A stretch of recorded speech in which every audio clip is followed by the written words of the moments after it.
Tonight, an exclusive 5 on Your Side investigation as Congress considers another round of CARES Act funding. Good evening, I'm Rob Powers. And I'm Courtney Guzman. We found out a portion of the last round of federal stimulus funding went to doctors who are facing serious crimes while hardworking Ohioans are left to figure it all out.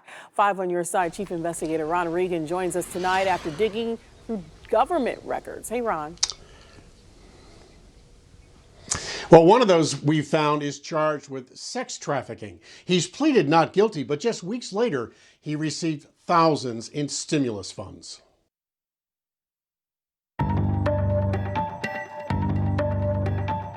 Dr. Manish Raj Gupta was arrested last March. This federal indictment alleges the Ohio doctor engaged in sex trafficking while drugging his victim. Even so, records obtained from the Department of Health and Human Services reveal Gupta received more than $3,000 in federal stimulus funds, money that's supposed to help struggling healthcare providers. At the same time, we also get overstock stuff. Thousands of small business owners, and we sell it at reduced prices, like Amy Amaduri, are struggling to stay open. We had to close for almost 2 months. Sales are down. It's hard to get inventory right now. She owns this furniture outlet store. After a really hard fight, we were able to get some funding. A struggle for Amy, but not doctors. We found Dr. Gupta and others never filled out a single application. The government just sent a check. I think that they should have required application for those funds. Ron Chapman is a nationally recognized health care defense attorney. The federal government sent the money out without requiring a request from the provider, as it did with traditional CARES Act small business funding.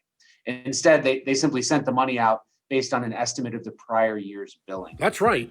Doctors with Medicare or Medicaid patients just got the cash. No questions asked. And Gupta isn't alone. Our investigation found at least 14 others disciplined by the Ohio Medical Board for outrageous behavior, but still getting your tax dollars. Everything from sex with patients to voyeurism. One doctor, convicted of attempting to solicit a prostitute, got more than $26,000 in stimulus cash. It doesn't matter, what kind of legal issues you've been involved in, ethical issues you've been involved in.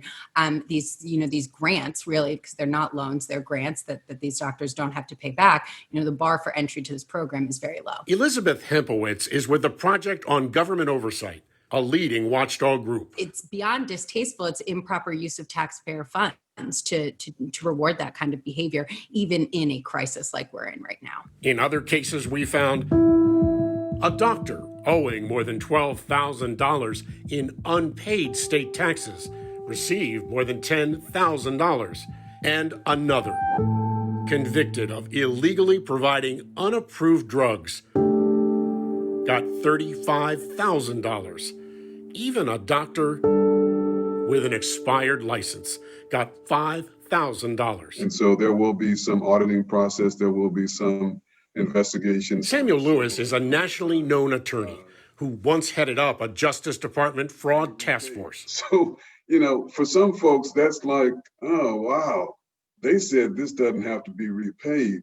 We always need to know when public dollars are spent. Senator Sherrod Brown is calling for increased scrutiny of those receiving stimulus funds. We need to do oversight to make sure that these dollars are spent appropriately and not just help the big guys. Meanwhile, Amy Amaduri and thousands of other honest business owners are on their own. I don't know how some people were able to get funding and others weren't.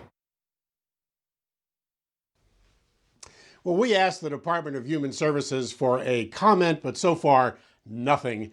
Meanwhile, the next round of stimulus funding remains gridlocked. I'm Chief Investigator Ron Regan. Fascinating work there, Ron. Thanks so much.